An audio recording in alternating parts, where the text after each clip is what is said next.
So philosophers talk to our times.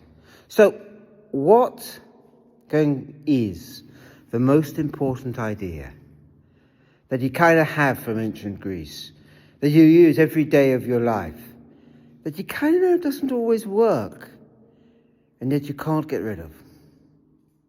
For me, that idea is surely theology. It's the idea of final causes, formalized by Aristotle. The idea that you have a purpose and you act upon it, and that is the reason. And that this theology infuses all of nature. The answer to the meaning of life, to the great question, why, is after all to find a reason for it.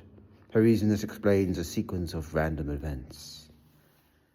A world, then, where I cook because I'm hungry. Perfectly reasonable theology. Where I act that way because I'm a good man. It's starting to become slightly less obvious. All the way to, there's such a complicated order in the universe, only a mind could explain it. Well, maybe, but that would be your last recourse. And there are so many other better explanations than God.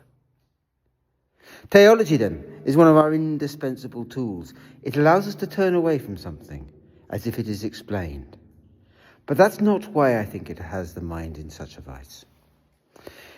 If ever you have lived for the unfortune of having your flight responses triggered, when you get so anxious or so furious or so worried, it's very difficult to handle. In times of anxiety, then, the very anxiety itself becomes problematic. All the more so, as anxiety in many ways is its own cause.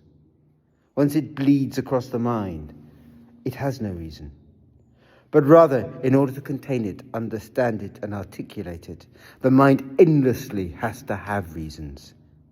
It is a way then of containing, literally putting inside a box, those deep, powerful emotions that once triggered, and I think triggered is the right word, for a trigger switch needs no real cause. The wind could blow it.